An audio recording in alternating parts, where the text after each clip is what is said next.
Good morning. Thank you. I'd like to call the Public Budget and Public Employees Committee hearing to order. Madam Clerk, please call the roll. Alderwoman Boyd. Aye. Alderman Oldenburg. Alderwoman Schweitzer.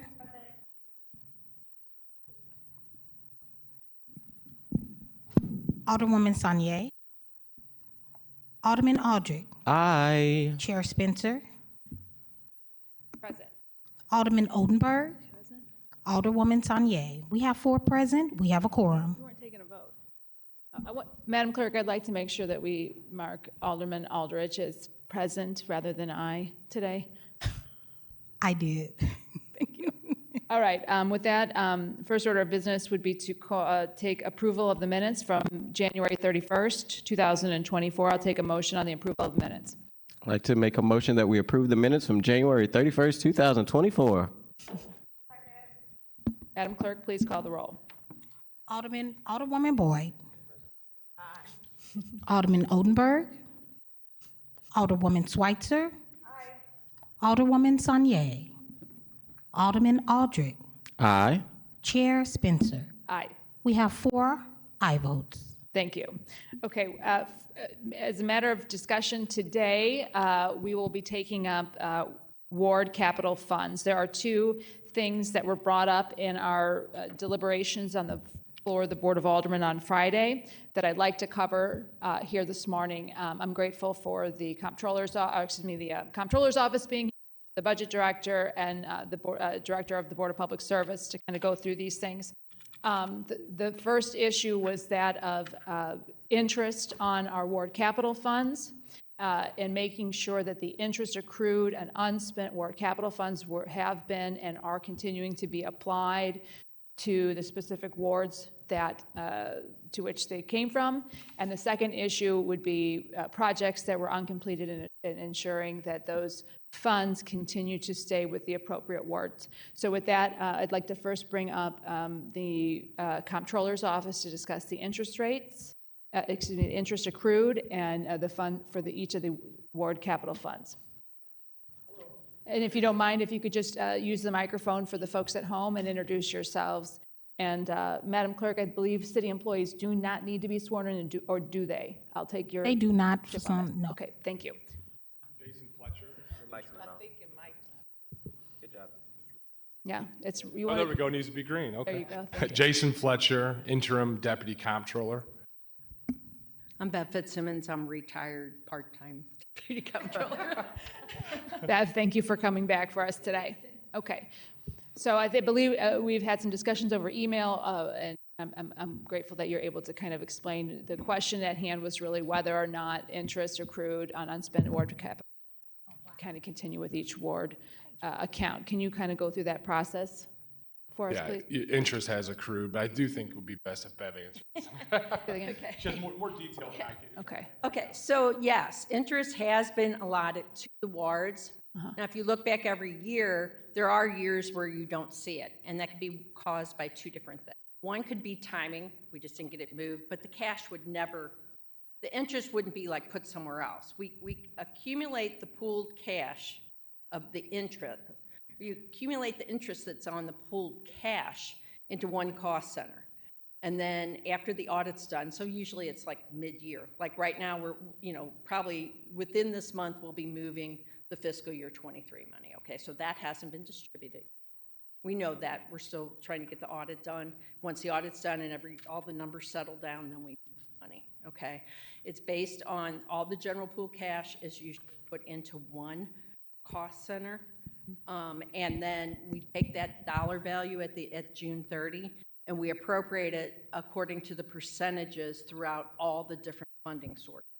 So it's just not your money, it's the use tax money, it's the public safety sales tax, it's the EcoDevo sales tax, it's all those different components that make up, that we distribute the interest to.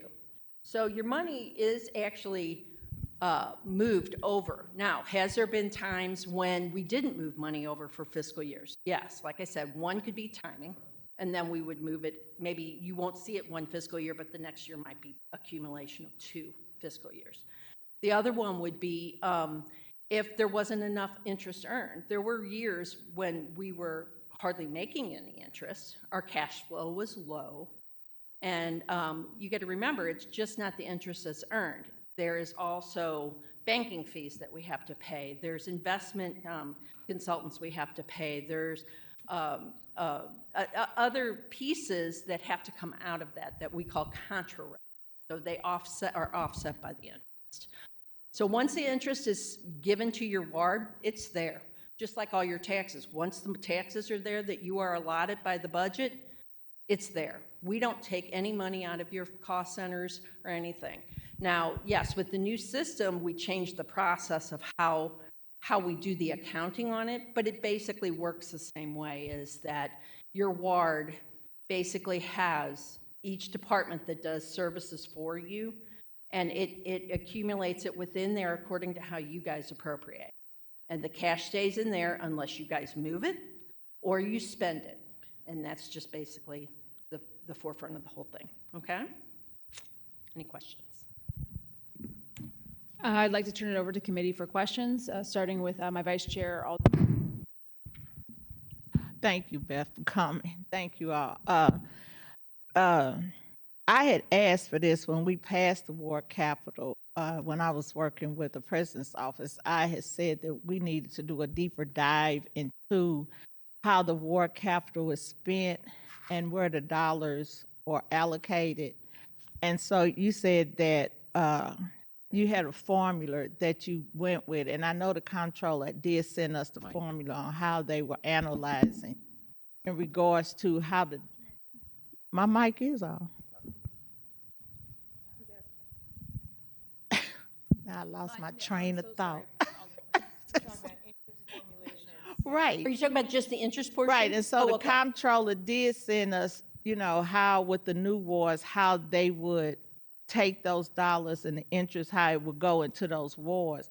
And so I guess what my biggest issue is, we went from 28 to 14, and I know that she was looking at percentage for each area, how to encompass that into those wards.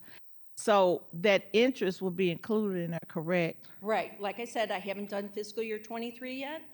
And so what we will do, since the money actually was not moved to the 14 wards, because, thus this board bill you're working on. And so what we'll do is we'll do the calculation with the 28 and do the same percentage that we moved it to the 24 with that particular money. So in other words, if the calculation that we did to take the money and move it to the 14 wards was, we went to planning and urban design and they gave us a percentage of what the old wards were that went into the new wards. So in other words, Ward 1, I'm just going to use that as an example, and I'm making up numbers, okay? It might have been 25% of the old Ward 14 and 5% of the old ward. So I took each of those pieces and I percentaged it out and gave them that balance that was in there, okay? We'll do the exact same thing with the interest that's earned this year. So the interest will be calculated first into the 28 wards, then broken down into the percentages of the new 14 wards and be given to the 14 wards, okay? So it'll be in two phases this year, but it's still going to get to your 14 wards.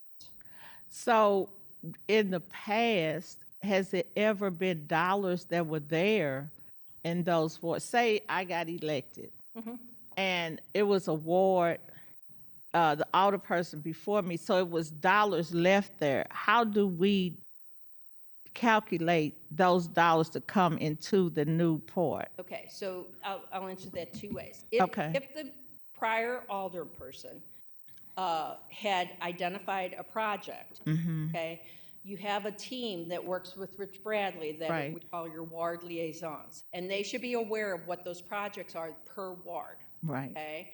And they keep a very efficient look at how that goes, right? That the prior alderman said, I want to do a new playground at Tilly's Park, that type of thing.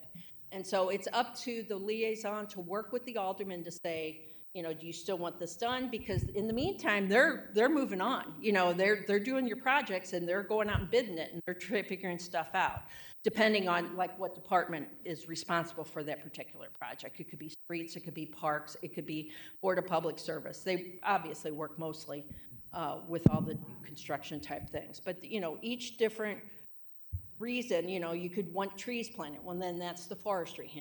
But it's up to the liaison to work with the alderperson to make sure the projects are what they are, especially in transition time. You know, I mean, if the alderman gets reelected, they're on their same wavelength. But if they change their mind, they can do that. They work with the liaison, a transfer is put into E&A, and the money's moved. That's basically it. As far as the interest will be appropriated with the next year's appropriations. If not, it's always calculated. Paul works very closely to make sure that the appropriation and the cash balance out, because what you're getting is the cash that's allotted to you for appropriations type thing, okay? Okay, so it was a time where the Ward Capitol, and it was during the airport time when we were doing the battle with the airport, and so the Ward Capitol was held up. Is that correct or incorrect? I do not remember that. Okay, I'm just With the trying. airport, do you mean when they were trying to do privatization or something else? Yeah, when it was doing the. In the one meeting should now. not have anything to do with the other. Sorry? Okay, It's a ghost. okay. Oh, okay. Okay, that's what I was just trying to figure out. So moving forward, all formulas will be under the 14 wards. Right, absolutely. And so, It will take a little extra calculation this year, but no problem at all. and so is it where the, I guess I'm really getting more confused with this because when they thought this 14 ward, nobody thought this through. No. Let's just be real. They just said, oh, this is a great idea. And then they like, oh, we didn't think about all this. So now we're 14 wards. And so some wards are larger than other wards. So will there be a difference in the calculation or? Based on, we decided to do, I mean, our proposal to the alderman, and I believe you guys agreed, which is this board bill, which is taking it by the area, by the square footage of your ward. So in other words, if Ward 1 is made up of, 4 different wards for each 25%, you got 25% of the money that was at that time unencumbered, but it was probably, the projects were probably proposed, or if they weren't, they go within what we call our contingency. So if you haven't made up your mind, there's a pot of money for that too, right? So as it goes through, then it was given to the area. It wasn't given like, Ward 1, we're just going to take all the money up and divide it by 14. It's according to the people that live there. We felt like the constituents that you had the right to the money that wasn't previously spent. Right, right. And so that's why this was broken out, and we proposed this. Alderwoman. Okay, because I see my chair is antsy, so I'm going to see what she's doing. What I wanted to do here is focus on the two pieces of the interest rates and then the projects. And then what we'll do is turn it over to some more general ward capital discussions. That way we can try to efficiently address the two main issues that were brought up in the floor on the front end, just to kind of go through those interest accruals, and then the projects. And then I'll turn it over to you, Madam Vice Chair, and we can go through any additional ward capital issues, because I know there are a lot, and we could be here quite literally all day. Ms. Fitzsimmons, Beverly, if you had mentioned on the front end that each of our wards have their own accounts. They get the ward capital, and all the interest and bank fees are associated with each one of those accounts. Am I understanding that correctly? When you said the bank fees, that's all up on the front end. So really, those things don't actually touch. It just gives me the bottom line number of what I'm distributing throughout all the city's pooled cash. Okay. Okay. So it's not that your money's over here and this. It's all the money's pooled together. The treasurer's office does the investing on it, and then, like I said, we have these additional fees from their investments and their bank fees and those type of things that have to be taken into account. And those are offset by the interest that's earned. And then that bottom line of interest is distributed amongst all the different funds that should be getting that. Based on how much is in each fund. So, Right. if, for example, right. the And I first do ward- it as of June 30. Okay, thank you. Okay. And the accounting for that, I know Ryan has sent out some information about that to the committee, but if somebody wanted that accounting for the interest accrued each year, so we could clearly see that it was applied, is that something you provide to the committee if that was requested? What Ryan gave you, I think, was put together by Paul for me. Okay. He'd gone into my cash basis reports and just pulled the numbers out. And what you're seeing is you're going to see some blanks there. And like I said, sometimes it's that we either didn't have enough to transfer at that point, so we rolled it over. So you're going to see that the balance in the next years, and it's all going to be combined together. Right. Or it was that there wasn't enough interest to transfer at that time. Like I said, think back 4 or 5 years ago when we were making almost nothing. This year, we're fabulous because we have somebody like Christina Bennett in the treasurer's office who is phenomenal with the investments, right? And she's making sure everything, and we have a large cash flow with ARPA and things, you know. I mean, we have a bigger cash flow to go forward, you know. That's right. I think going back in time over the last 10 years, interest rates have been so low that those types of accounts haven't really accrued much. Paul, before we just round out the full discussion on the interest rates, did you have anything else that you wanted to add? And that way I could put a pin on the interest rates, move on to the project list, and then kind of other award capital issues. Good morning, Madam Chairman and members of the committee. Yeah, the exhibit they were talking about was this is a 5-year history by each ward. That would, I don't know if you want to walk through that, or are you comfortable with it, or you have it before you? But this is simply exhibiting cash on hand at the end of the fiscal year, the taxes that were allocated by each ward, the amount of interest that was allocated by each ward during that fiscal year, and then you get the cash on hand at the end of that fiscal year. And that's a continuum from FY19 up to the end of FY23. Now, the one thing I did want to point out is FY24, as you see there, the budget included the allocation of our estimated sales tax revenue. Now, looking ahead to FY25, and as you move these other monies into the new accounts, those are going to be have to be appropriated. So that's going to be something that we're going to have to adjust FY25 to do. But you can see it is all allocated by ward in the old 28 ward structure, and then it will be going forward on the 14 ward structure in the course of this fiscal year, and then going forward to FY25. Okay, thank you, Paul. And so that just with that, we'll turn the discussion over to the committee on interest accrued in each of the board accounts. Madam Vice Chair, did you have any additional questions on that, Paul? Director, okay. Alderwoman Schweitzer. Oh, excuse me, Alderman Oldenburg's on video. Alderman Oldenburg, did you have any questions on the interest? I did not. Thank you, Madam Chairman. Thank you. Alderwoman Schweitzer. Thank you. Thank you so much. Thank you all for being here. My questions were answered regarding, why there are some spots that didn't show anything, and you clearly stated that answer. So thank you for being here and taking time out of your busy days to answer our questions. Alderwoman Saunier. I don't have any questions. I just really enjoy having this layout of all the specific numbers and all of the, specifically from the 28 wards. I know I kind of got the information of wards that previously helped make up the 7th ward, but I like getting it to see it this way and just kind of getting a little history lesson on what has happened in the past. So just thank you all for the information. Alderman Aldridge. Thank you, Madam Chair. Members of the committee also appreciate the handout. It's interesting to see, even though I wasn't during the 28, how some funds were spent, some was not spent in some wards, large amount not spent in some wards, to be able to use that ward capital for community improvement things.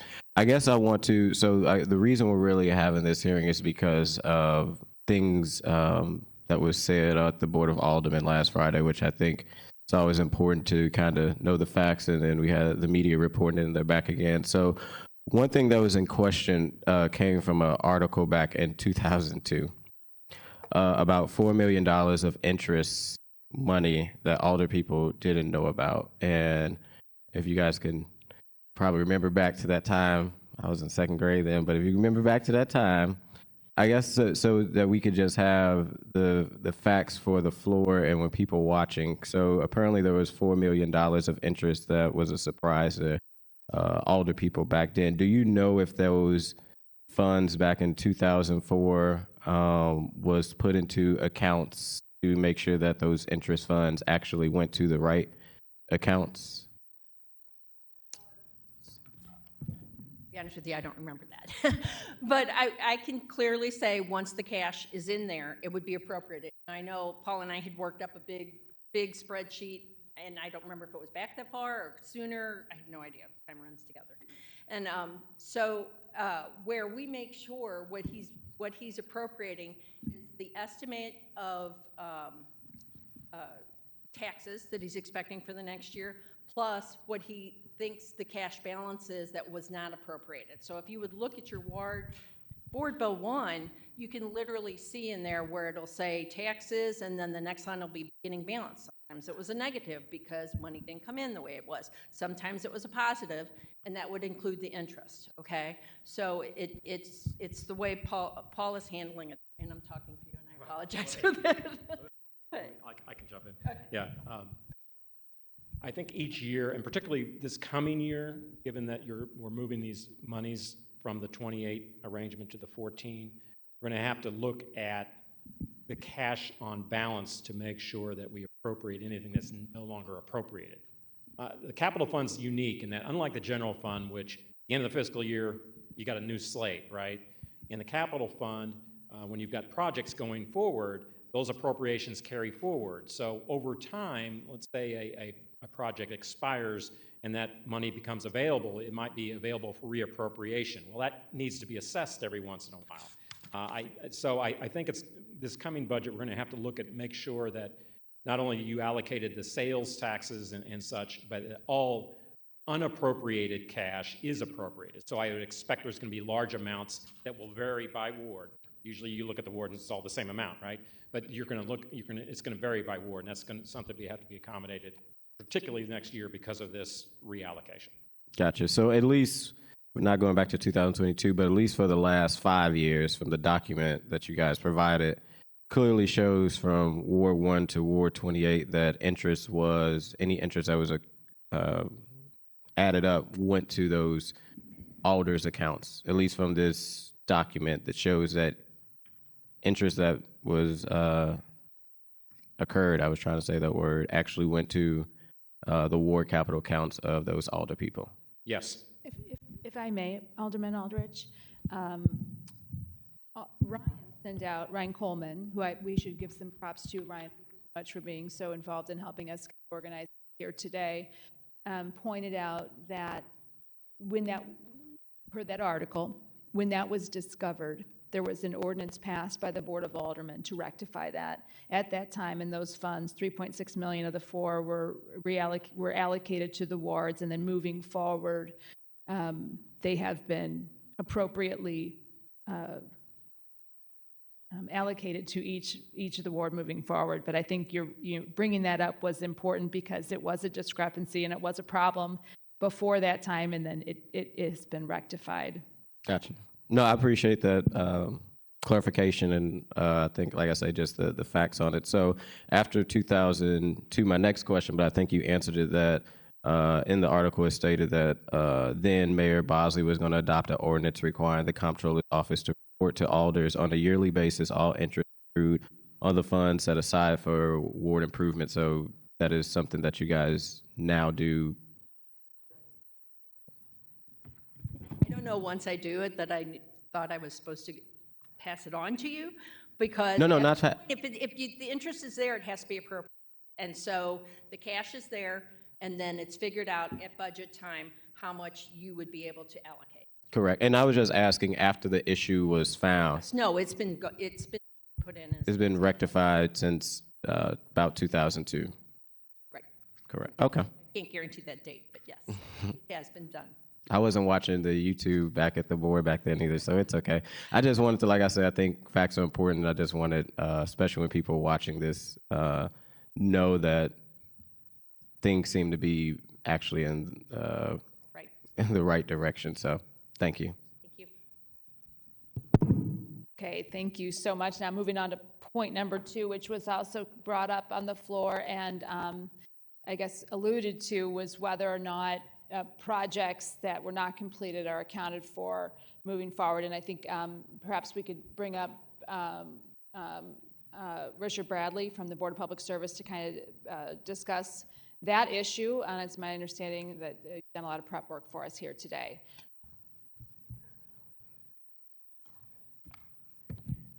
Good morning. Thank you. So the commentary about projects being accounted for, I would like to tell you that today I have brought an accounting of every single project that was done in 28 wards from 1994 to today. And I'm going to give this all to you at the end of this hearing. So if there's any question about any particular project being signed off on, being built, where the money went, it is in this ledger in front of me. I'd like to just take a second and talk about the process, because I think sometimes people don't remember exactly how the process works. So if I may, I would like to go over that.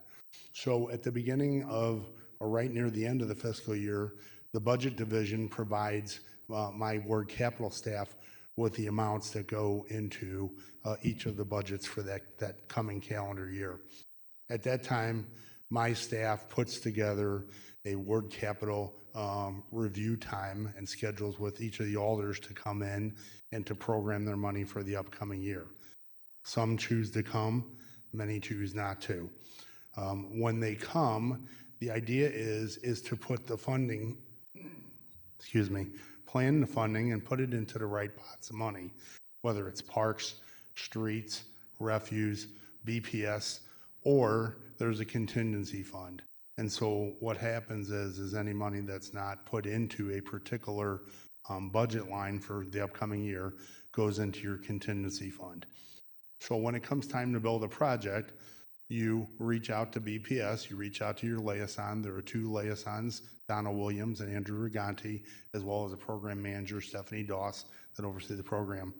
And you ask them to initiate a project. At that time, they go ahead, they put together the estimate of cost, and then they come back to you and say, do you want to build the project? If the money is already in the right pot, then it's pretty straightforward. You sign off on it, and away we go. It goes to engineering design, then it goes out to bid, and then it goes to construction. And I will get to that process in just a minute. If it is not in the right pot of money, if it's in the contingency fund, then we must process a transfer, which has to go through E&A. And so E&A sometimes could be, depending on when you make the request, it could be weeks, it could be a month, it might be a 2-month period, depending on when E&A meets. But in general, what I want to say about that process is we cannot do anything with your funding, your ward funding, until you approve it, okay? If you want to move it to another ward and help out another alderperson, you need to approve it. If you want to build a project, you need to approve it and sign off on it. An email saying, I want to do a project is not an authorization to get it done. The funding must be approved, and you must be approval of the cost of the project that we provide you. So many times what happens is someone sends an email and they say, I would like to do a project, and we give them information, but we never get a full sign off. And so in those cases, the project actually never takes place. Now, we do follow up, we do ask questions, but if we don't get that sign off, we can't go anywhere forward. Beyond that, quarterly reports are given out that cover all of your funding, every single bit of it that you have. I would tell you that we do not manage the projects in BPS that are under refuge, streets, parks. It's reflected on a quarterly report, but we do not manage them. Those departments do. So the detail that you're going to get from us is going to be 900 BPS projects, construction projects, and so forth. Again, all those are covered in these ledgers. And so I really just feel like, you know, we want to work better with you guys. We want to make sure you understand the process. I know when the new alders came on board, I myself hosted a session where I went down and did a PowerPoint presentation. We can do that anytime that someone does not understand the process. I have no problem with that. You can call your ward liaison at any time. You know, I also want to tell you that from my perspective, I generally do not influence the process. I stay out of it and I let my staff manage the process from cradle to grave. The only time that I get involved in that process is if one of you calls me and says something is taking a long time to do. And does it take a long time to do projects? Yes, it does. It's a very tedious process. It is a check and balance process. It's something that makes sure that everyone's in agreement with the spending of the funds before we do it. And then there's a lot of other things that have to be done, like contract compliance, get all the documentation for that and so forth. And then it goes on to a list to be constructed or it's bid out. Now, you also know that in order to expedite the process, we have done things like hired on-call traffic consultants that we can write task orders for. We don't have to go through a full selection process. We've hired an on-call contractor, your citywide contractor.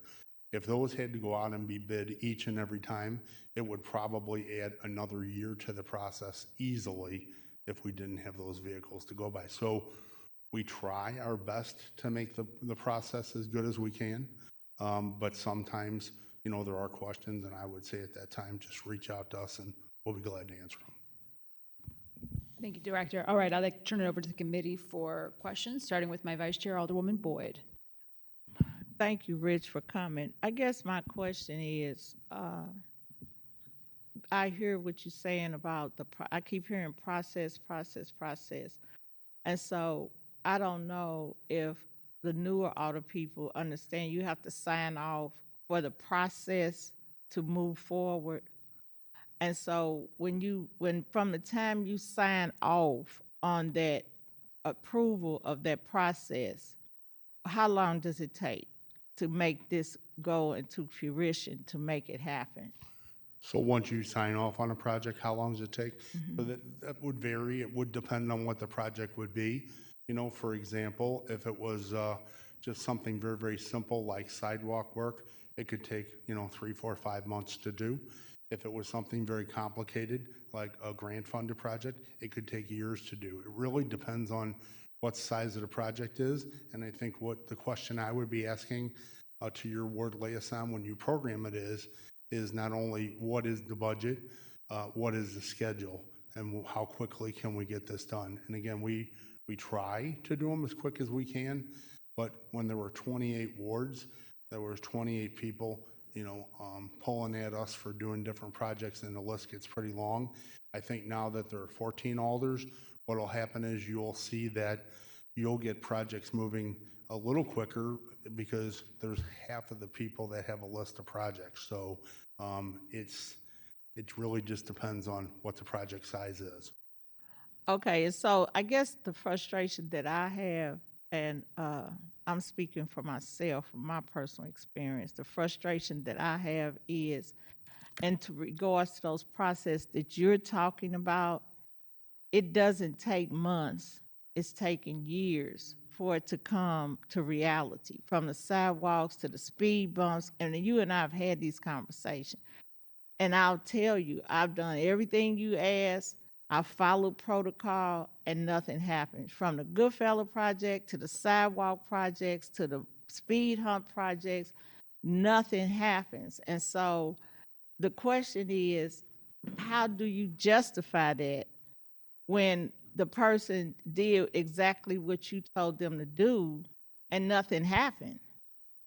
So I don't, you're mentioning speed humps. I would have to look at that individually and say to you, here's when you program the project, here's where it's at right now.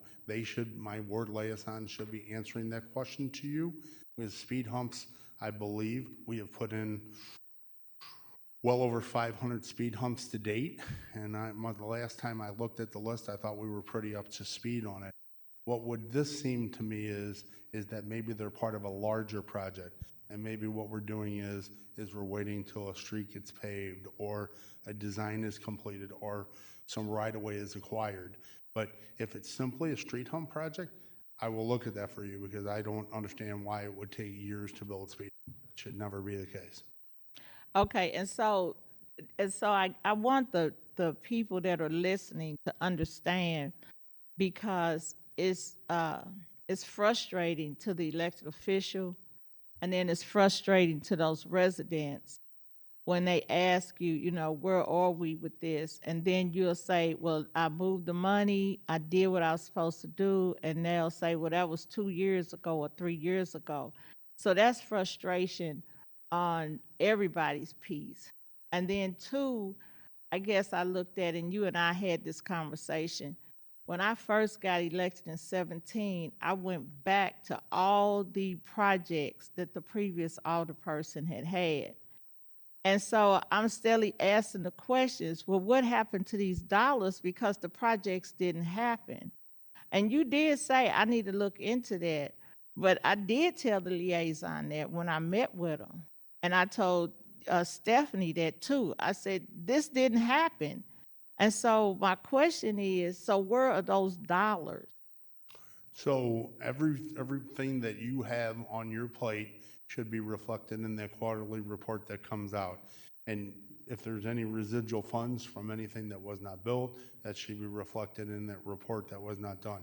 Again, I would ask if you would look through these reports and you would see if the specific project that you're asking about is reflected in here. Was it built? Was it with the funding allocated for it? Or did the money just go back into transfer available funds? I don't know specifically what those are, but I would like to know so I can look into them for you. Okay, thank you. Thank you. Rich, I'm going to echo. I mean, I know we're kind of getting a little bit off topic here, but particularly sidewalk replacement. I have 50-50 sidewalk applicants that are looking 3, 4, 5 years for their replacements. I've got, you know, and that's incredibly frustrating when you have a resident who's willing to participate in paying for public infrastructure and is 5 years out. You know, we had, you know, this happens over and over and over again through my wards, the 20th and now the 8th. And so rectifying that would go a long way in building public trust and building the relationship with the public, who often pays for a good chunk of the public infrastructure that we need to have safe pedestrian walkways.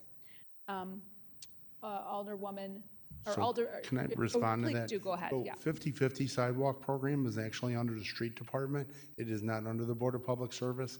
We do the citywide sidewalk program, which is 100% of your funding. So is that what you're referring to? Well, there's the way I understand the 50. I appreciate the clarification here. The 50-50, and then there are some of those that go through the citywide contract. So in other words, when you have a big chunk of them, like I've got right now in the 8th ward, it's my understanding that went through the citywide contract. And some of those are 50-50 and some of those are aldermanic requests.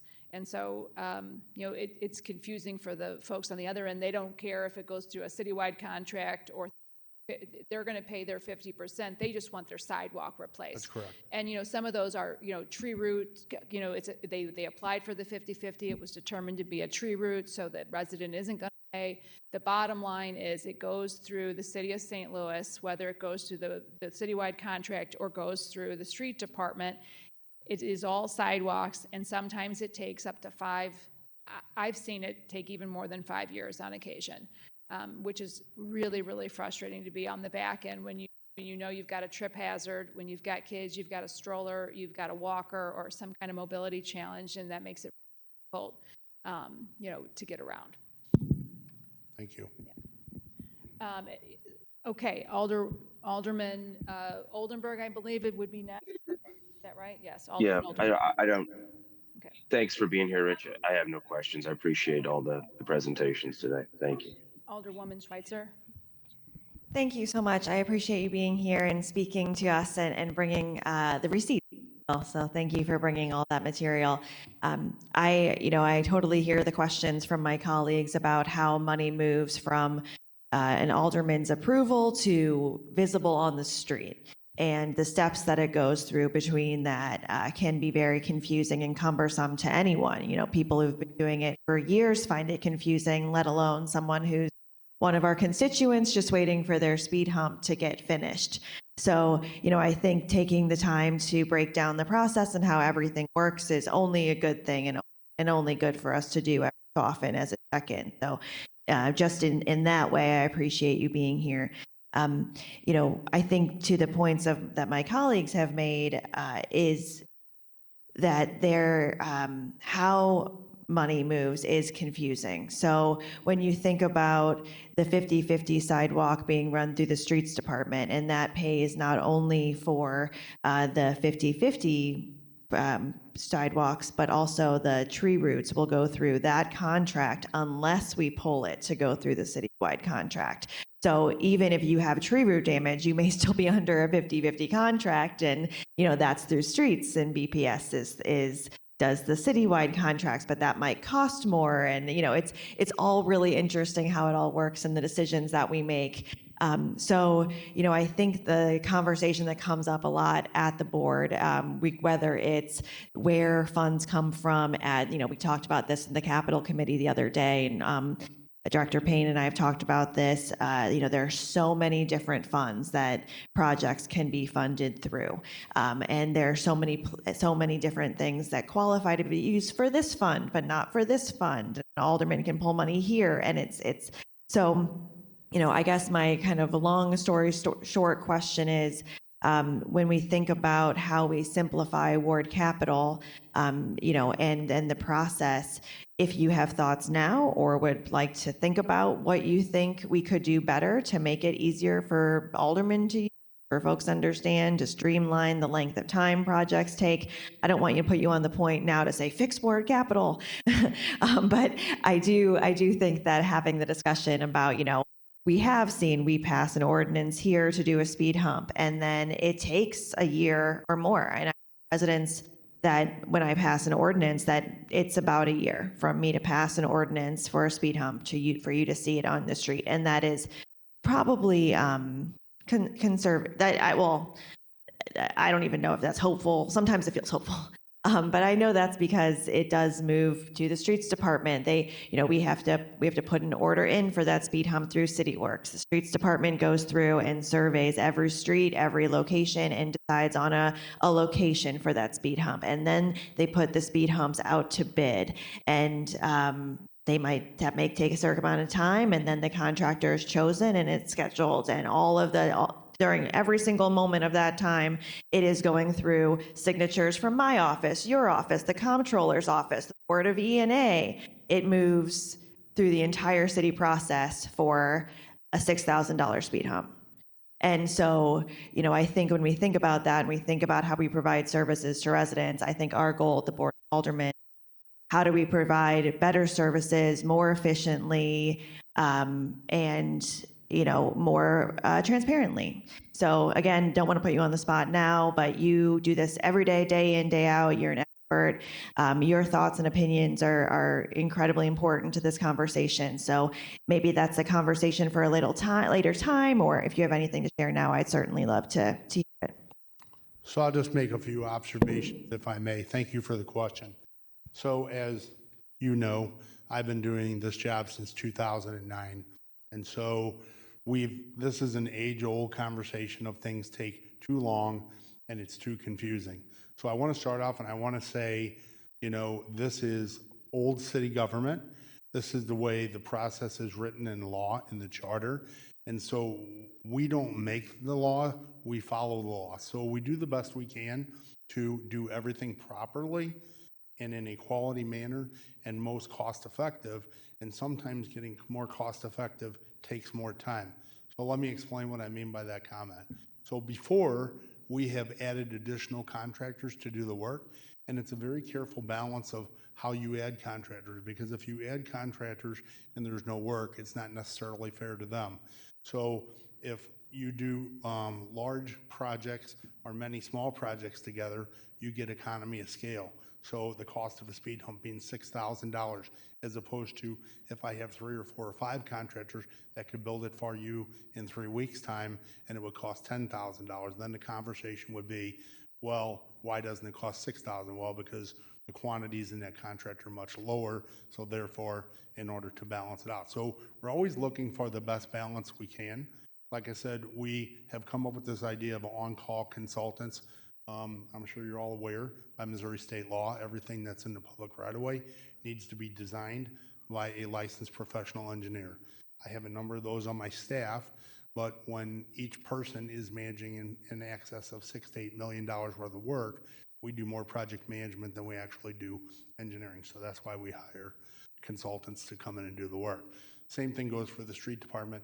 We hire contractors to come in and do the work because they just don't have the staff to do or the expertise to do some of these other things like speed humps or some of the other things. They're busy paving, just trying to keep up with all the things they're doing. So we've looked at it over the years. I think the idea of the quarterly report, the idea of the word liaisons is to have warm bodies, to have actual reports that you get every three months so that you can literally touch on paper where your projects are. And if they're not detailed enough for you, you need to ask for more detail. And if they're not detailed then, you need to ask me to get you more detail, and I will. I will do the best that I can. Remember something too, that when it comes to contracting, that we don't contract generally outside between November the 15th and April the 15th just because of weather. If you have a day like today or a month like we've had, we get in everything we can. But typically in the contracting world, those do not officially count for calendar days because the weather typically doesn't play into that. So we've looked at a lot of different things. You're correct. There are many different funding sources. Sometimes I have to make myself a play sheet just in order to follow them myself. And I think Paul and Bev would be right in accordance with us. We all talk about these things a lot. I don't know exactly how to make it simpler other than to just continually communicate and educate and make sure that people understand, you know, the word capital funds come from this pot. The general obligation funds come from this pot. Sometimes we mix them if we need a local match share. But again, I think we try very hard to explain to everybody where they come from, and you know, we try very hard to get those projects built as quick as we can. Again, like I said to Alderwoman Boyd, now that there's 14 alders, it'll be a little bit different in my mind as opposed to 28, because now you have 14 people knocking on your door rather than 28. But the question still becomes is, how can we do it better? We'll look into it. We'll discuss it. If you have ideas, I'm certainly open. But we have to follow the laws. I appreciate that answer. Thank you very much. I thank you for your time, and I know this conversation's ongoing, and thank you for being here this morning. You're welcome. Alderwoman Saunier. Thank you. Yeah, I don't have any necessarily questions for you. I think one of the things that I'm excited about that the city is doing right now is looking at all of our processes and evaluating their effectiveness. I think, you know, you can hear from many of my colleagues that we have some concerns about just the process for many of these things. It's been quite the challenge to jump in and learn them. And I don't think any of these efficiencies are a result of, you know, for lack of trying or for lack of effort or competency. Your office is always very responsive to me. So are all of the departments. I just think that some of our systems are very antiquated and outdated. And it may be unpopular to say, but I also think that alders are not experts in everything. And I wish that some of these processes were not necessarily set up for the elected official to make the decision, or at least if there was like a clear group of experts who we could go to talk to when we're having an issue, whether it is streets or whether it is whatever. You know, we get tons of requests from constituents, and I always want to figure out what's best, but I'm not an urban planner or, you know, some of these other skill sets that are useful in this case. So I just look forward to us kind of evaluating our process, figuring out how we can lean more on experts and set processes that are universal so that we can avoid some of the things that some of my colleagues also talk about often, and feeling like, you know, certain areas within the city get more attention than others, or even certain neighborhoods within certain wards get more than others. Thank you. Thank you. Thank you, Alderwoman Saunier. I'll just add on that, you know, the city of St. Louis could really benefit from investing more in our planning department. We spend a very small amount of our overall budget on planning compared to cities our size, even compared to other cities in the state of Missouri, which are much smaller than us. And when you invest properly in planning and do things, as you were pointing out, in the most professional and I would say recommended way rather than the political way, your city can really be better positioned to grow and serve its constituents. But unfortunately, Rich is not in that position. But it is something we should be keeping in mind, especially as we move forward through the citywide urban, the planning exercise at the planning department, zoning and all that work that we're looking at moving through this next year. So as we do that, it's good to keep in mind. With that, I really appreciate you coming here, Rich. I appreciate your phone call. I know that some unfortunate things were said on the floor of the Board of Aldermen about this process. It was really my pleasure to be able to pull this together, and I'm grateful that our comptroller's office, our budget office, and our Board of Public Service could come on such short notice to clarify some things, answer our questions, and really clear up any misunderstandings or accusations about the process, and really help us feel a lot more comfortable, I would say, in moving forward with the bill before us. With that, I'll look to my committee for any last minute or additional questions on following up. Alderwoman Schweitzer.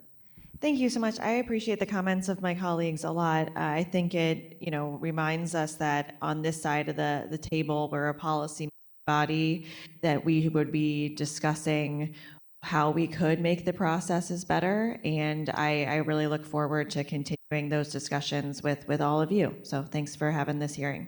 Thank you. And with that, I see if we have any additional items on our agenda. We do not appear to. And with that, I'll entertain a motion to adjourn. So moved. Do I got a second on that? Second.